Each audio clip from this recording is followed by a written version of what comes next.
Krisis air bersih di Indonesia. Masa sih Indonesia krisis air? Air di negara kita kan berlimpah. Iya benar, kalau Indonesia kaya akan sumber air, tapi air bersih kita terancam kurang di masa depan.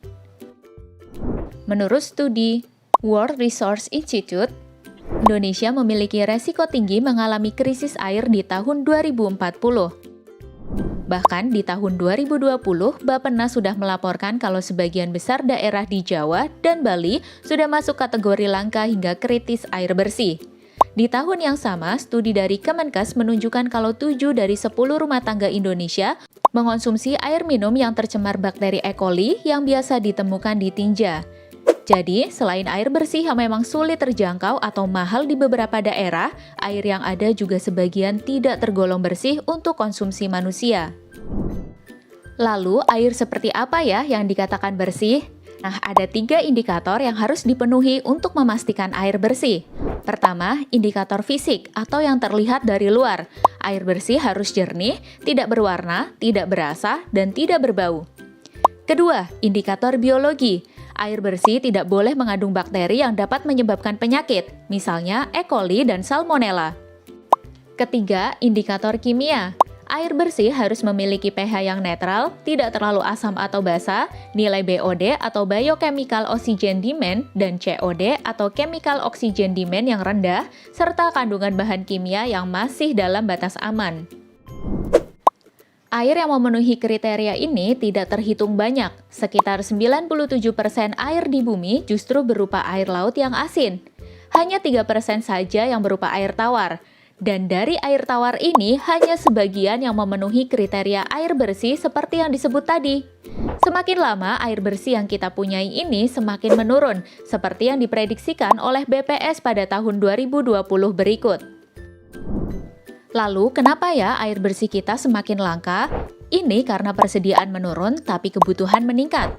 Kebutuhan kita akan air bersih meningkat karena populasi manusia memang meningkat. Semakin banyak jumlah manusia, kebutuhan air bersih juga semakin meningkat. Selain untuk minum, kita membutuhkan air bersih untuk mandi, masak, dan mencuci.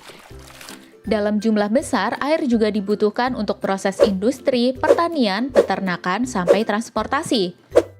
Pola penggunaan air yang boros atau berlebihan juga semakin menambah tuntutan akan air bersih. Di lain pihak, persediaan air bersih kita berkurang karena hal-hal berikut. Pertama, perubahan iklim. Perubahan iklim menyebabkan pola curah hujan dan ketersediaan air di suatu daerah menjadi tidak stabil. Beberapa daerah mengalami musim kemarau yang lebih panjang, sementara daerah lainnya sering mengalami banjir. Kedua, kerusakan hutan. Hutan berperan penting sebagai tempat menyimpan air dan menyaring air secara alami. Namun, masih banyak terjadi kasus seperti pembukaan lahan dengan cara membakar hutan di Sumatera dan Kalimantan. Selain menimbulkan polusi, hal ini tentu menyebabkan hutan rusak atau berubah fungsinya. Akibatnya, air bersih kita menjadi tercemar dan berkurang. Ketiga, pencemaran air. Sumber air tawar yang biasa dimanfaatkan adalah air sungai dan air tanah. Jika kedua sumber air ini tercemar oleh limbah, maka air tersebut sudah tidak dapat lagi digunakan.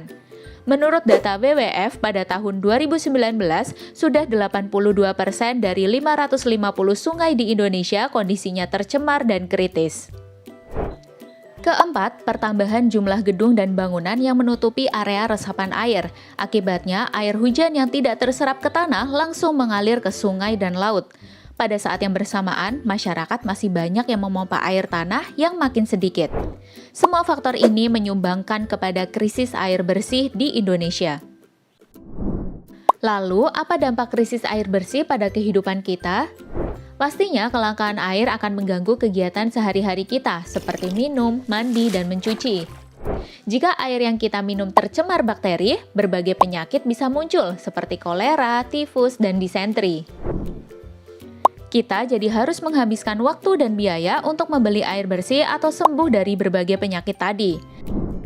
Bahkan di daerah yang sumber airnya jauh, keluarga harus pergi ke tempat yang semakin jauh untuk mendapatkan air. Akibatnya, anak terganggu sekolahnya dan orang tua terganggu mata pencahariannya. Tak hanya itu, dampak yang lebih meluas dapat terjadi. Contohnya gagal panen, yang kemudian merembet pada kurangnya pasokan bahan makanan. Hal ini dapat menyebabkan terjadinya kelaparan dan kekurangan gizi. Wah, bahaya banget ya kalau air bersih sampai langka atau habis. Sebenarnya ada beberapa upaya yang dapat kita lakukan untuk mengatasi masalah krisis air ini loh. Mulailah dengan menghemat penggunaan air sehari-hari dan tidak membuang sampah ke saluran air atau sungai. Di lingkungan rumah atau sekolah, kita juga bisa membantu dengan membuat sistem panen air hujan dan biopori atau sumber resapan atau menanam pohon. Adapun lembaga seperti pemerintah atau perusahaan dapat membantu dengan cara reboisasi hutan yang gundul, membuat bendungan dan waduk untuk menampung air hujan atau air sungai, mengolah air limbah sebelum dialirkan ke perairan, serta mengembangkan teknologi untuk mendapatkan sumber air bersih yang baru. Misalnya, teknologi desalinasi untuk mengubah air laut menjadi air tawar. Agar upaya ini berhasil, diperlukan kerjasama yang baik antara masyarakat, pelaku usaha, dan pemerintah. Kalau sebagai siswa, apa kontribusi yang dapat kamu lakukan untuk mengatasi masalah krisis air ini?